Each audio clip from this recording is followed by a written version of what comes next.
Hello boys and girls, this is Mr. So. Welcome back for another lesson of biology. Today we are going through a new chapter, chapter 15, lesson 31, irritability. That means detecting and responding. Before you start watching the video, remember to like and subscribe my channel and also share the video to your classmates.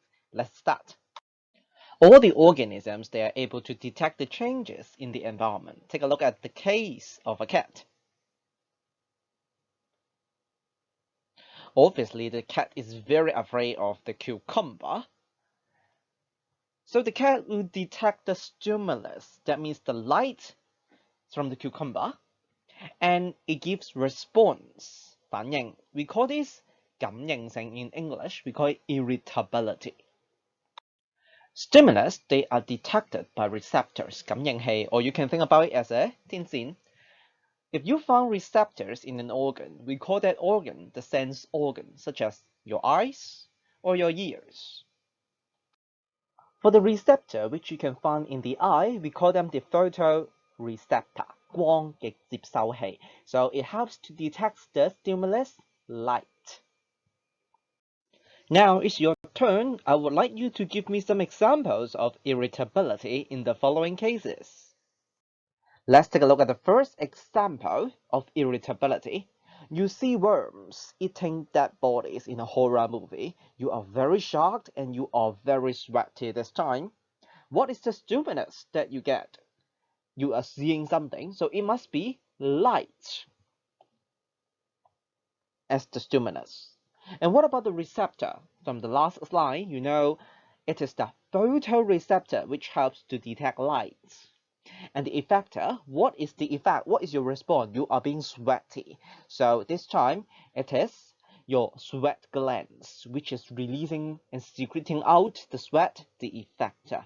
And just to let you know, effector, you have two types. You can give a response by contracting the muscles, or you can give the effect by releasing hormones or releasing liquids, fluid from glands. So these are effector. Let's take a look at this second example. You hear a jerk or a languette from me, and then you roll your eye very heartily. Oh God, what type of languette is that? So this time the stimulus will be sound. And sound, they're actually particles vibration. 粒子嘅震動就傳遞聲音啊 right? And then this time, interestingly, for the receptor, we call that the mechanical receptor, 力學嘅感受器. Alright, so the effector this time, you roll your eyes so heartily, oh God. You need the eye muscles for the eye movement. So this time the effector is muscles, the eye muscles. The third example, you eat worms, oh God, and it tastes very bitter, 好苦啊, and then you are not feeling well, you vomit. Ugh.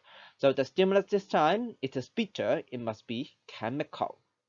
This is a taste. It's a chemical, that is the stimulus, 的刺激啦. The receptor this time is the chemical receptor. And you vomit. Your stomach muscles, they contract, push the things out of your stomach. It must be the muscles being the effector in this case when you vomit.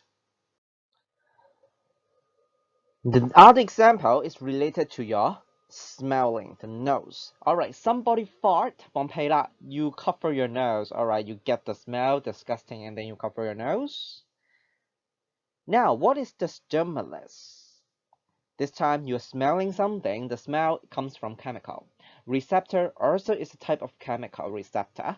And this time you cover your nose, you need your arm muscles to contract. So the effector is the muscle.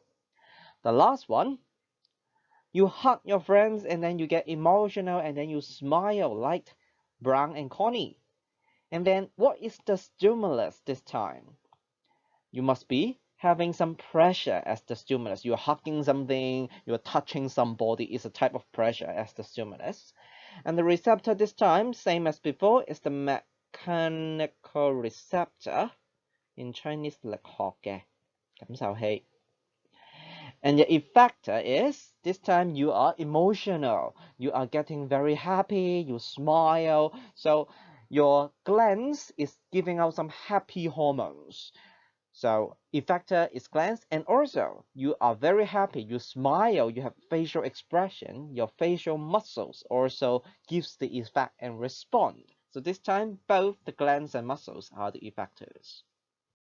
At the very last part of this lesson, let's take a look at the table, which shows you all the different types of receptors in your body for detecting the environment. You have the photoreceptor for light detection in your eye. You have the mechanical receptor or the mechanoreceptor in your ear or skin for vibration detection or pressure. You have chemoreceptor or chemical receptor in your nose and tongue for chemical detection. And the last one, you have something called the thermoreceptor. Thermal, that means related to the thermometer, the temperature. They are located on your skin to detect the change in the temperature. That's it for the lesson about the irritability, how you use different types of receptor to detect the environment, and you use the effector to give response. I will see you in the next lesson. Bye bye.